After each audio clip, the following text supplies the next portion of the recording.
Oke, semuanya selamat pagi, salam sehat. Selamat pagi, Assalamualaikum Pak. warahmatullahi Selamat wabarakatuh. pagi, Pak. Shalom, salam sejahtera untuk kita semua. Om Swastiastu, Namo Buddhaya, salam Shalom, Pak. dan Rahayu. Baik, pertama kita panjatkan puji dan syukur bahwa kita sampai hari ini, sampai pagi ini bisa bangun dalam keadaan sehat, selamat, selama istirahat malam dapat dengan tenang, dan kita masih diberi kesehatan, kekuatan di tengah pandemi COVID varian baru yang masih terus ada di sekitar kita. Jangan lupa kalau ke kampus atau kemanapun, ke tempat publik, tetap menjalankan prokes. Baik, untuk mata kuliah ini kita akan membahas, mendalami, mempelajari tentang sosiologi kewarganegaraan. Ya, jika Anda saat SMA ambil jurusan IPS, maka tentu tidak asing dengan kata sosiologi. Ya, tapi jika Anda jurusannya IPA atau bahasa atau bahkan SMK, mungkin asing mendengar kata sosiologi. Lalu juga kita ada kata yang namanya kewarganegaraan. Kalau kewarganegaraan tentu tidak asing dan menjadi satu kata yang melekat dalam ingatan, dalam memori dari sekian banyak kata yang Anda simpan dalam memori, maka salah satunya adalah kewarganegaraan. Tentu dipahami kewarganegaraan itu adalah bagaimana kita berwarga negara. Dalam konteks negara kaitannya yaitu dengan lembaga-lembaga negara yang ada di sekitar kita. Lalu kalau sosiologi itu bisa dipahami ada sosius dan logos, ya. Logos itu adalah ilmu, sosius itu adalah teman atau masyarakat. Maka kalau kita gabungkan, sosiologi itu adalah ilmu yang mempelajari bagaimana bermasyarakat, bagaimana berteman. Nah, ketika digabungkan antara sosiologi dan kewarganegaraan, maka ada irisan. Irisan bagaimana ilmu berteman, bagaimana ilmu bermasyarakat dengan kewarganegaraan. Sehingga konteksnya sosiologi dan sosiologi kewarganegaraan adalah bagaimana ilmu bermasyarakat, ilmu berteman diterapkan dalam konteks berwarga negara, dalam konteks bernegara. Lalu hubungannya bagaimana bernegara ini dipandu, dituntun oleh ilmu bermasyarakat. Kenapa ilmu berteman dan bermasyarakat itu perlu dipelajari? Ya, pertanyaan kritisnya ke sana. Mengapa harus dipelajari? Karena kita ini tidak lepas dari yang namanya bergaul, bertemu dengan orang lain, berhubungan, berinteraksi dengan lembaga-lembaga sosial yang ada di masyarakat. Pertanyaannya apa saja yang dimaksud dengan lembaga sosial atau pranata sosial atau institusi sosial? Ya, kata-kata diksi pranata sosial, lembaga sosial, institusi sosial itu perlu dimasukkan. Ya, lembaga sosial yang paling kecil adalah keluarga. Ya, lembaga sosial paling kecil adalah keluarga, di mana pranata keluarga ini menjadi satu organisasi paling kecil, ya, paling kecil dalam negara. Loh, bukannya RT atau RW, Pak? Bukan. Ya, organisasi paling kecil di dalam suatu negara adalah keluarga. Mengapa? Karena keluarga itu terdiri dari beberapa orang. Beberapa orang itu maksudnya apa? Ya ada ayah, ibu, ada yang disebut dengan orang tua, lalu ada anak. Itu sudah jadi bentuk organisasi. Dan itu sudah termasuk berbadan hukum karena terbentuknya keluarga itu tidak lepas dari pengakuan negara, pengakuan lembaga agama. Nah, nanti juga gabung dengan lembaga agama. Mengapa lembaga agama ada? Karena menjadi sumber panutan, sumber tuntunan untuk bagaimana hidup dan kehidupan keagamaan, baik dengan sesama agama maupun berbeda agama. Nah, itu perlu dipelajari. Dipelajarinya dalam sosiologi. Sosiologi itu ada yang namanya interaksi, ada interaksi sosial, ada yang namanya subjek sosial. Subjek sosial itu apa saja? Ya, kita individu-individu ini. Itu yang disebut dengan subjek sosial. Selain dalam bentuk individu, ada juga yang namanya subjek sosial itu adalah kelompok. Kelompok itu artinya apa? Ya, kumpulan dari beberapa orang. Nah, ini termasuk kelompok. Kelompok mata kuliah sosiologi kewarganegaraan. Ini kelompok. Ada kelompok berdasarkan mata kuliah namanya jurnalisme warganegara. Ada kelompok namanya macam-macam. Ada kelompok, ya sekarang lagi tren tuh kelompok geng motor, itu juga termasuk kelompok. Ya. Dan ini sosiologi kewarganegaraan itu sangat tepat, sangat penting dipelajari. Karena Anda adalah kaum intelektual, kaum akademisi yang mempelajari ilmu. Bagaimana sosiologi dapat diterapkan dalam kehidupan berwarga negara. Kalau warga negara, bagaimana kita taat? Bagaimana hak dan kewajiban kita sebagai warga negara. Tetapi dengan sosiologi warga negara, kita akan mempelajari dinamika sosial, dinamika masyarakat, perubahan-perubahan sosial itu apa saja. Mengapa terjadi perubahan sosial? Mengapa terjadi konflik sosial? Sumber-sumbernya kemarin sudah kita pelajari, ya, yang namanya konflik sosial, bagaimana penyelesaiannya. Ada yang namanya pengendalian sosial, ada yang namanya nilai norma sosial, ada yang namanya stratifikasi sosial, dan itu semua menjadi kajian dalam sosiologi untuk bernegara. Stratifikasi sosial itu apa artinya? Bahwa dalam masyarakat itu ada tingkatan-tingkatan. Tingkatan berdasarkan latar belakang pendidikan, ada yang profesor, doktor, lalu magister, lalu sarjana. Itu stratifikasi sosial. Bagaimana dalam kehidupan bernegara, berwarga negara, itu masing-masing punya konsekuensi yang berbeda-beda. Lalu juga stratifikasi sosial itu berdasarkan latar belakang ekonomi. Ada juga, ada yang namanya sekarang itu diksi crazy rich dia. Nah, crazy rich itu sebetulnya dalam kajian sosiologi itu masuk dalam stratifikasi sosial. Yang dipelajari ke sana. Bahwa dia, mengapa dia disebut crazy rich, bagaimana cara memperolehnya, itu beda ilmu. Tapi bahwa dalam stratifikasi sosial ada yang sekarang namanya crazy rich. Ada yang super kaya, ada yang kaya, ada yang cukup kaya, ada yang kurang kaya. Kan ke sana. Itu berdasarkan ekonomi. Dengan mobil mewahnya, dengan motor besarnya, dengan perhiasan dan lain sebagainya. Ya, itu menarik sekali di tengah fenomena istilah crazy rich. Itu kajian sosiologinya dapat, kajian berwarga negaranya dapat. Mengapa? Nah, ternyata di balik kata crazy rich itu muncul perilaku. Nah, ya, perilaku, muncul interaksi.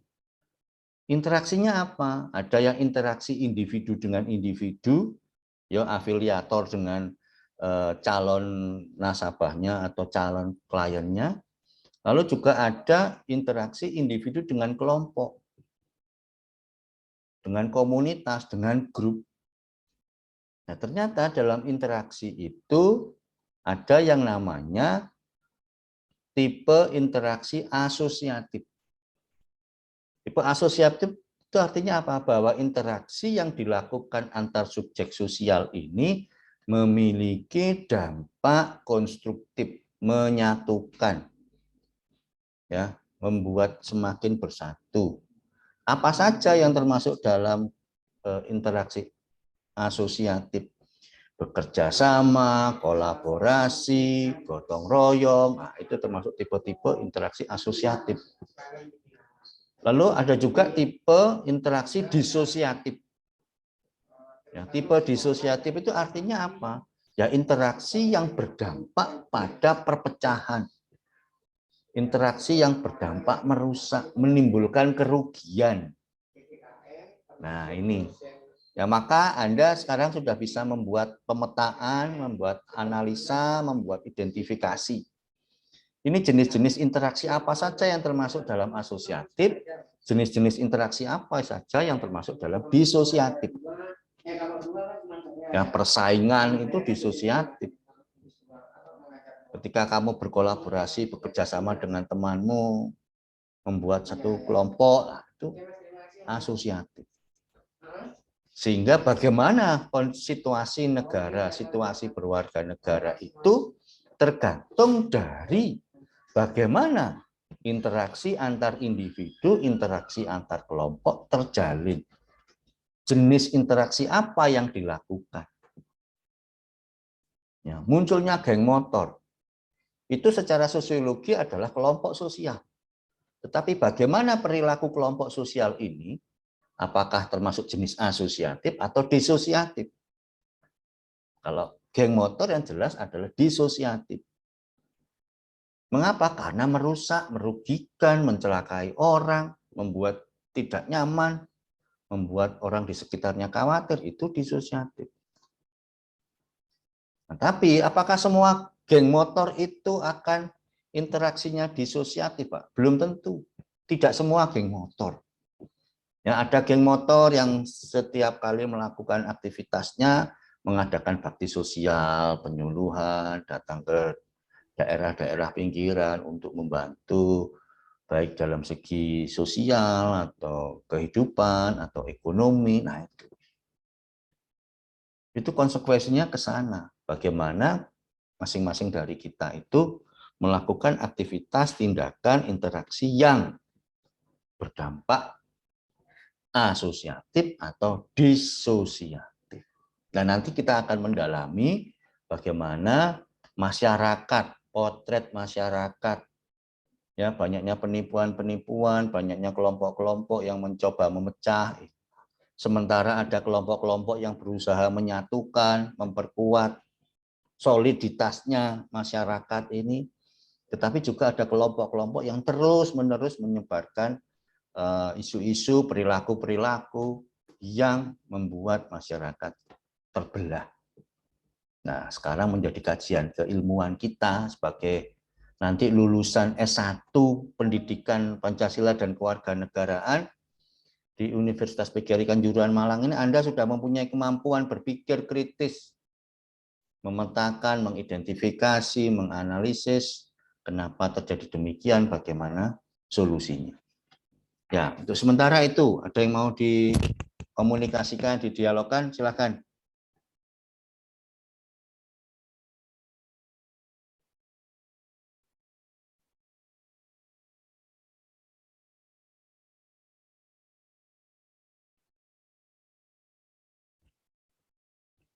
Oke, silakan ditanyakan. Kalau ini nanti lebih pada bagaimana gagasan kritis Anda membuat analisa sosial berwarga negara, ya. Maka mulai banyak membaca, cari satu buku, ya, cari satu buku masing-masing dari Anda, cari satu buku tentang ilmu sosial, khususnya sosiologi, ya, cari satu buku. Ya, cari satu buku referensi tentang sosiologi. Ada yang konflik, ada yang perubahan sosial, ada yang perilaku, macam-macam. Macam-macam. Ya, silahkan cari satu buku tentang kajian yang termasuk dalam ilmu sosiologi. Sosiologi, di sini ada sebenarnya ada sosiologi pendidikan ada, tapi sekarang kita akan membahas tentang sosiologi kewarganegaraan. Ya, nanti kita tarik ke bagaimana berwarga negara. Lalu di sini ada juga sosiologi pendidikan. Ya, ngomong sosiologi itu banyak, ada sosiologi pendidikan, ada sosiologi perkotaan, ada sosiologi masyarakat desa, ada sosiologi agama. Banyak sekali kajiannya. Karena memang subjek yang kita pelajari adalah manusia, kehidupan bermasyarakat. Oke, ada yang mau ditanyakan?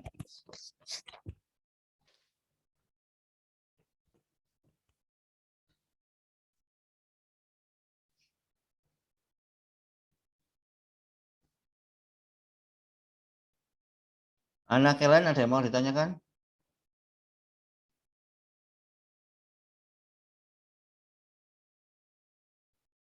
Nanti akan saya siapkan template-nya, template untuk hasil membacamu buku. Jadi disiapkan nanti satu buku tentang sosiologi, yang kajian sosiologi. Silakan mau pinjam baca di perpus atau di rumahmu atau di temanmu. Oh, ini ada buku tentang sosiologi. Nah, sudah.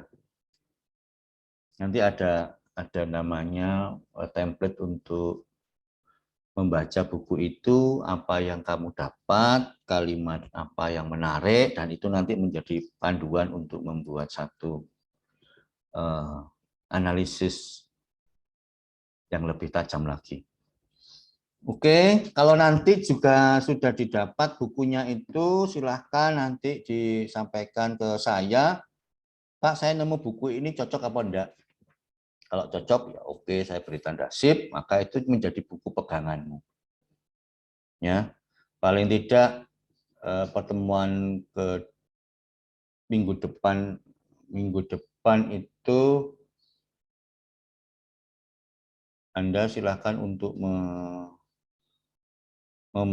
menyampaikan ya buku apa yang telah kamu baca satu persatu itu tentang apa. Lalu nanti hubungannya dengan berwarga negara seperti apa. Oke. Permisi Pak, apakah pengantar ilmu sosiologi? Oh iya, boleh. Kamu, siapa nih? Silakan di chat kalau mau bertanya juga nggak memungkinkan apakah pengantar ilmu sosiologi. Oh iya, jadi sebelum masuk ke sosiologi itu sebetulnya ada yang disebut pengantar ilmu sosiologi. Jadi sebelum masuk ke pendalaman tentang sosiologi itu sendiri ada yang namanya pengantar. Ya ada tokoh-tokoh sosiologi itu. Ada yang namanya Agus Comte, ada yang namanya Emil Durkheim, ada yang namanya Max Weber.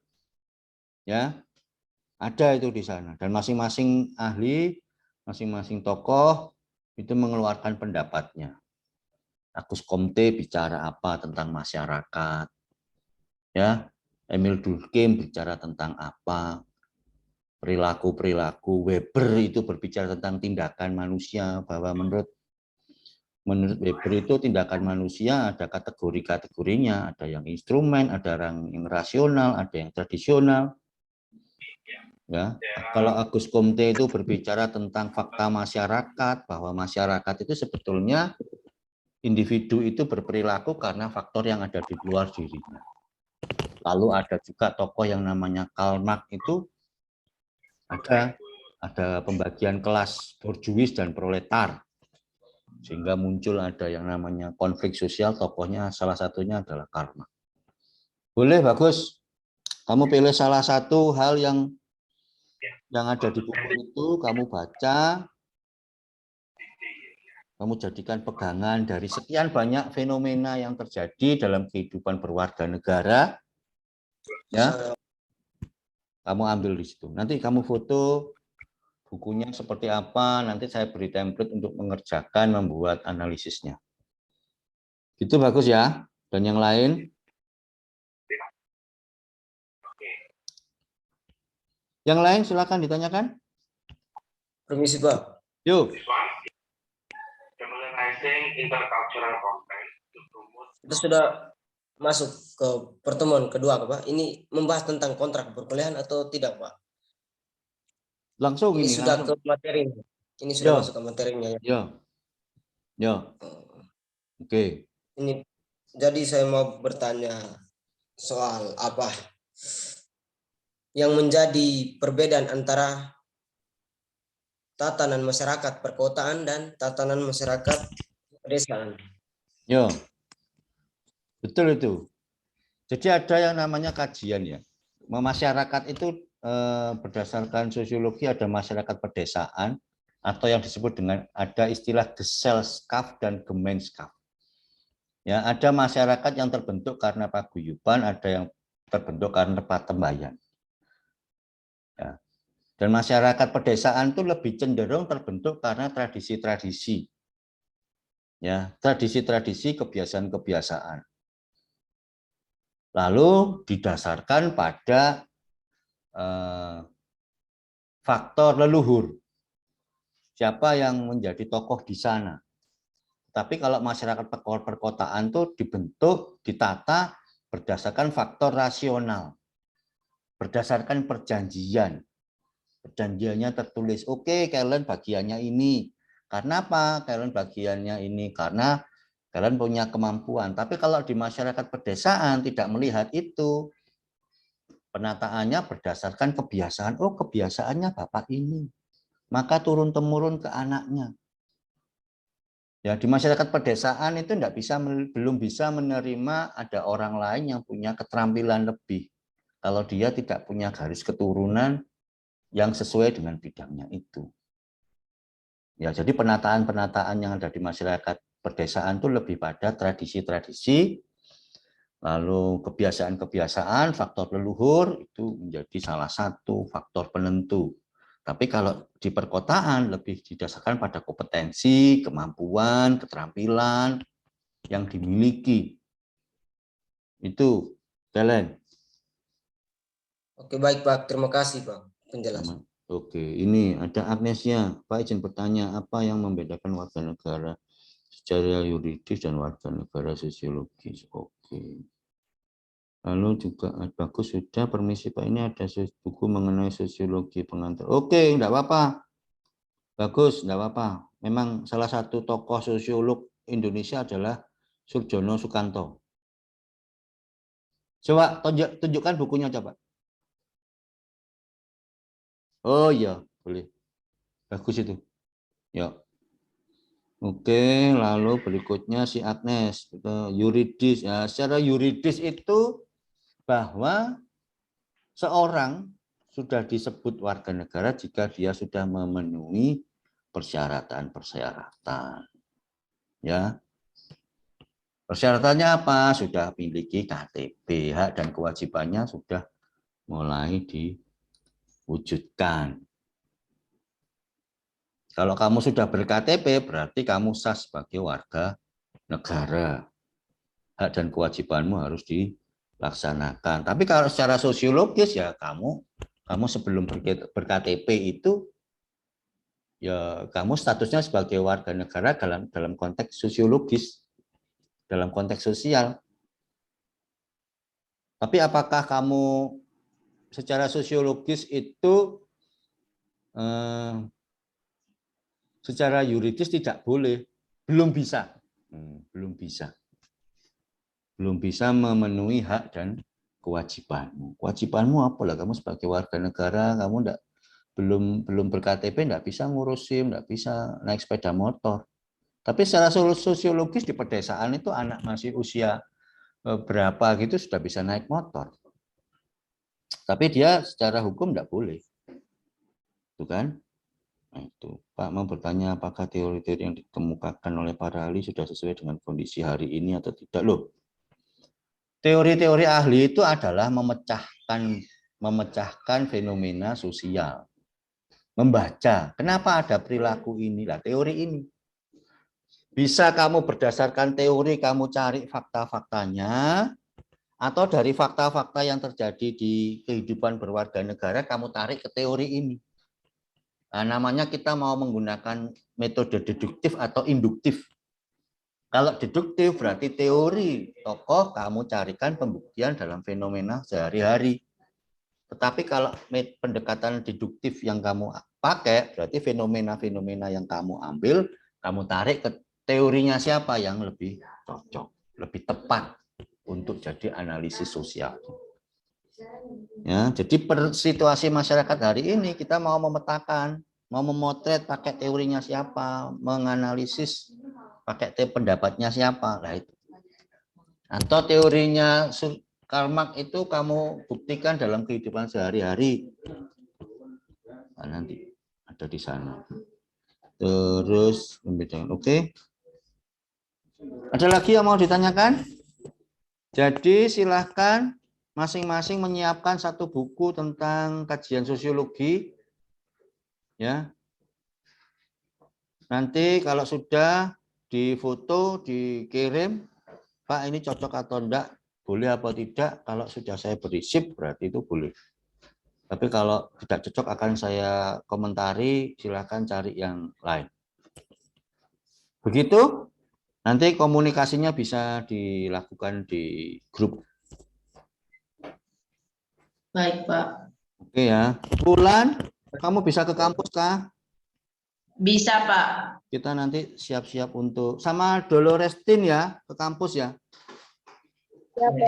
Kita persiapan untuk nanti Zoom, jurnalisme. Jam ya? Apa? Jam 2 ya, Pak? Oh, acaranya jam 2. Tapi kamu datang agak pagi, karena nanti saya ada acara ya. Oh iya, jam berapa, Pak? Sebentar saya ke situ. Ya, jam 10, jam 11 lah. Oh, baik, Pak. Jam 11, Pak. Jam 11. Oke. Jam 11 ya. Jam 11. 11. Loh, saya kan perlu belajar juga pakai logat-logat dari bulan ini. Ya, ciri khas budaya itu harus ditangani. Ciri khas budaya kan harus dipelihara. Makanya saya juga perlu belajar. Oke, begitu ya. Oke, Pak. Siap. Terima kasih, salam sehat, jaga kondisi. Sukses semuanya. Saya tunggu informasinya di WA Group. Assalamualaikum warahmatullahi wabarakatuh. Shalom, salam sejahtera untuk kita semua. Terima kasih, Pak. Waalaikumsalam warahmatullahi. Waalaikumsalam. Terima kasih, Pak. Terima kasih, Pak. Salam sehat. Terima kasih, Pak. Udah ya, tak matikan ya. Ya, Pak.